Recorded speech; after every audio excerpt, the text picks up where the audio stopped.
बिस्मिल्लाहिर्रहमानिर्रहीम। जैसा कि हम ऑलरेडी देख चुके हैं फार्माकोलॉजी क्या है, तो थोड़ा सा मैं डिफाइन कर दूंगा। फिर इसके बाद मेन टॉपिक हमारा है ब्रांचेस ऑफ फार्माकोलॉजी को स्टडी करना। तो फार्माकोलॉजी में हम हर उस केमिकल सब्सटेंस की स्टडी करते हैं जो कि ड्रग भी हो सकती है, कोई केमिकल, कोई पॉइजन भी हो सकता है जो कि बॉडी के लिविंग सिस्टम के साथ जाके बाइंड करे। लिविंग सिस्टम से मुराद सेल या टिश्यू के साथ जाके बाइंड करेगा और बाइंड करने के बाद कोई ना कोई उसमें केमिकल तब्दीली लाएगा सेल के अंदर की तरफ, और केमिकल तब्दीली की वजह से कोई ना कोई बॉडी में फिजियोलॉजिकल फंक्शन में तब्दीली आएगी। This is about the pharmacology में हम हर उस केमिकल सब्सटेंस की स्टडी करेंगे जो ये वाला काम कर लेगा।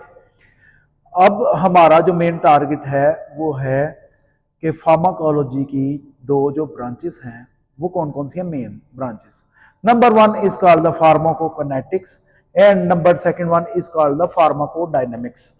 फार्माकोकाइनेटिक्स में हम ये स्टडी करेंगे बेसिकली कि what the body does to the drug, कि हमारी बॉडी ड्रग के साथ क्या सलूक करती है या हमारी बॉडी का ड्रग के साथ क्या सलूक होता है। ठीक है, तो इसमें मैं डिटेल में बता देता हूं। देखिए, जब हम कोई ड्रग लेते हैं तो सबसे पहले ड्रग की एब्जॉर्प्शन होती है, यानी ब्लड में जानी है। एब्जॉर्प्शन से मुराद जब आप कोई दवाई लेंगे, कोई ड्रग लेंगे, कोई भी चीज मेडिसिन लेंगे तो वो कहां पे जाएगी? ब्लड में जाएगी। That is called the absorption. Pharmacokinetics को हम चार हिस्सों में डिवाइड करते हैं, 4 पार्ट्स में। Number one is called the absorption. इसका फार्मूला याद रखने का चार चीजों का, that is called the ADME. A mean absorption, D mean distribution, M mean metabolism and E mean elimination. तो सबसे पहले एब्जॉर्प्शन की बात कर लेते हैं। मिसाल के तौर पे आपने कोई ड्रग ली है, ड्रग आपने ली, ओरली ड्रग लिया आपने मुंह के थ्रू, वो आई मैदे में यानी स्टमक में और स्मॉल इंटेस्टाइन में, यहां से आके आपके सामने वाज़ेह हो रहा है यहां से ये ड्रग आई और ड्रग चलेगी ब्लड वेसल में। ये रेड कलर की जो आपको नाली आ रही है ब्लड वेसल है, खून में चलेगी। ड्रग का जहां से आपने दवाई दी है वहां से ब्लड में शामिल हो जाना, ठीक है, यानी जहां से आपने ड्रग एडमिनिस्टर की है वहां से लेके ब्लड में ड्रग का शामिल हो जाना, एंटर हो जाना, that process is called the absorption. This is the first step of the, या this is the first part of the pharmacokinetics. तो अब देखिए, इसके बाद ना मोस्टली, लेकिन इसके बाद ना होती है डिस्ट्रीब्यूशन। ड्रग डिस्ट्रीब्यूट करती है और अपना एक्शन करती है, जहां पे उसने जिस सेल और टिश्यूज पे अपना एक्शन देना वहां पे जाके वो अपना एक्शन करती है। लेकिन जब आप ओरली ड्रग देते हैं नॉर्मली तौर पे, तो उसमें ना मेटाबॉलिज्म पहले हो जाता है before the drug reaches its to site of action. यहाँ पे दवाई ने जाके अपना असर करना है, वहां पे जाने से पहले जब ड्रग आप ओरल केस में जब आप ड्रग को ओरली लेते हैं तो पहले नंबर पर ड्रग की एब्जॉर्प्शन होने के बाद मेटाबॉलिज्म पहले हो जाता है और डिस्ट्रीब्यूशन तकरीबन बाद में होती है जाके, यानी ड्रग अपने टारगेट टिश्यूज में जाके बाद में एक्शन करती है। उसकी रीजन ये है कि जब आप ओरली दवाई लेते हैं तो यहाँ से जो एब्जॉर्प्शन होएगी, एब्जॉर्प्शन के बाद डायरेक्टली यानी जो ब्लड वेसल्स हैं यहाँ पे होती है hepatic portal vein. Hepatic portal vein के थ्रू ड्रग पहले नंबर पे वो लिवर में चले जाती है। लिवर क्या है? लिवर मेटाबॉलिक ऑर्गन है, बॉडी का major organ, that is called the metabolic organ of the body, that is called the liver. Mostly drugs का मेटाबॉलिज्म यहाँ पे होता है, और मेटाबॉलिज्म की जरूरत इसलिए पड़ती है क्योंकि जो हमने दवाइयां ली होती हैं अगर तो वो बॉडी में रह गई, अगर यानी हम ड्रग्स लेते हैं, कुछ लिपिड लाइक नेचर की ड्रग्स होती हैं, और जब मेटाबॉलिज्म होता है, मेटाबॉलिज्म में क्या होता है कि लिपिड नेचर वाली ड्रग जो है ना वाटर सॉल्युबल बन जाती है, नहीं lipid soluble drug water soluble में ड्रग में कन्वर्ट हो जाती है। तो यहाँ पे मेजर रोल है लिवर का। लिवर क्या करती है? लिपोफिलिक ड्रग को वाटर सॉल्युबल ड्रग में यानी हाइड्रोफिलिक ड्रग में कन्वर्ट करती है ताकि इसे बाद में किडनीज वगैरह इजीली इसे बॉडी से एलिमिनेट कर पाए। तो in case of oral route में आप जब ड्रग लेते हैं तो इसका जब एब्जॉर्प्शन होती है, एब्जॉर्प्शन के बाद डायरेक्टली ड्रग जो है ना हिपैटिक पोर्टल वेन के थ्रू लिवर में चले जाती है और यहाँ पे मेटाबॉलिज्म पहले ही हो जाता है, और यहाँ पे मेटाबॉलिज्म होने के बाद फिर दवाई बाद में जो ड्रग है डिस्ट्रीब्यूट हो जाती है, यानी यहां से निकलने के बाद ब्लड वेसल के थ्रू बॉडी के डिफरेंट ऑर्गन्स एंड टिश्यूज में और सेल्स के अंदर तक दवाई जाती है। और मैंने आपको फार्माकोलॉजी की डेफिनेशन में जो मैंने ऑलरेडी लेक्चर दे चुका हूं उसमें बता चुका हूं कि किसी भी ड्रग का एक्शन तब तक नहीं आएगा जब तक कि कोई ड्रग अपने रिसेप्टर पे जाके बाइंड नहीं करती। तो हम देखेंगे मेटाबॉलिज्म के बाद कुछ दवाइयां ना ओरल रूट से पहले ही मेटाबलाइज हो जाएंगी और उसके बाद ड्रग डिस्ट्रीब्यूट करेगी। डिस्ट्रीब्यूट ब्लड वेसल से आर्टरी से ड्रग डिस्ट्रीब्यूट करके आर्टरी के बाद आर्ट्रियोल में जाएगी और आर्ट्रियोल में हर एक सेल एंड टिश्यू में, यानी आर्टरी के बाद छोटी नाली होती है आर्ट्रियोल, उसके बाद कैपिलरीज होती हैं, ब्लड वेसल्स होती हैं। सबसे छोटी जो ब्लड वेसल्स है हमारी बॉडी में उन्हें कहते हैं कैपिलरीज। ये जो कैपिलरीज है, मिसाल के तौर पे कि कोई ड्रग है जिसने हार्ट के ऊपर आके अपना एक्शन करना है, लाइक हार्ट के ऊपर जाके ड्रग ने कोई अपना एक्शन करना है, तो ये ब्लड वेसल्स के थ्रू घूम घूम के ये ब्लड वेसल्स हार्ट के अंदर डीप तक गई होंगी जो कि कहलाती हैं ब्लड कैपिलरीज। मिसाल के तौर पे ब्लड प्रेशर की एक ड्रग, ब्लड प्रेशर को मैनेज करने वाली एक ड्रग है जिसका नाम है एटिनोलोल, मार्केट में टिनोरमिन के नाम से आती है। तो वो अपना एक्शन कैसे करेगी? ड्रग गई, पहले नंबर पे गई मैदे में यानी स्टमक में, स्मॉल इंटेस्टाइन में गई, इसके बाद स्मॉल इंटेस्टाइन में जाने के बाद यानी मैदे से भी और स्मॉल इंटेस्टाइन से ड्रग एब्जॉर्ब होने के बाद हिपैटिक पोर्टल वेन के थ्रू गई किधर? लिवर में, वहां पे मेटाबॉलिज्म हुआ। अब उसका मेन कहां पे उसके रिसेप्टर हैं? उसने पहुंचना बेसिकली हार्ट में। हार्ट में कैसे पहुंची? हार्ट में पहुंचना सेल और टिश्यू लेवल तक। Heart and cell tissue level तक कैसे पहुंचेगी ड्रग? यानी ब्लड वेसल्स के थ्रू। जो हार्ट को ड्रग ब्लड वेसल जा रही है उधर जाएगी ड्रग और उसकी डीप तक अंदर तक जाएगी ब्लड कैपिलरीज तक, और ब्लड कैपिलरीज के अंदर ये समझिए ये टिश्यू लेवल पे पहुंच गया, सेल लेवल पे ये कैपिलरीज बेसिकली इसे सेल्स के अंदर लेके जाती हैं और वहां पे ही होंगे रिसेप्टर्स यानी कैपिलरीज। और यहां से जब एक्शन कर लेगी दवाई मेडिसिन, तो यहां से अपना एक्शन करने के बाद वेन के थ्रू उस ऑर्गन से, लाइक हार्ट है, वेन के थ्रू ये वापस आ जाएगी।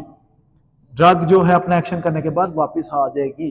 ठीक है, तो सबसे पहले हमने देखा कि सबसे पहले ड्रग की एब्जॉर्प्शन होना जरूरी है अपना एक्शन करने के लिए। उसके बाद चूंकि अगर ओरल रूट है तो मेटाबॉलिज्म पहले हो जाएगा। और वैसे भी देखा गया जैसे कि लाइक पैनाडोल है, पैरासीटामोल ड्रग्स हैं, ये 70% ड्रग पहले ही मेटाबोलाइज हो जाती है।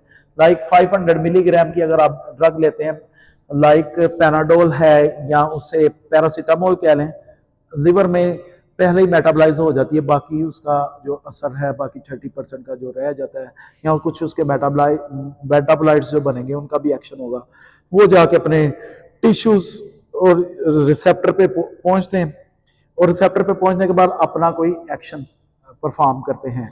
तो यहाँ पे ओरल केस में क्या हुआ? एब्जॉर्प्शन के बाद मेटाबॉलिज्म और फिर ड्रग प्रॉपरली डिस्ट्रीब्यूट होने के बाद अपने टारगेट टिश्यूज पे पहुंची, सेल पे पहुंची, वहां पे उसने अपना एक्शन किया।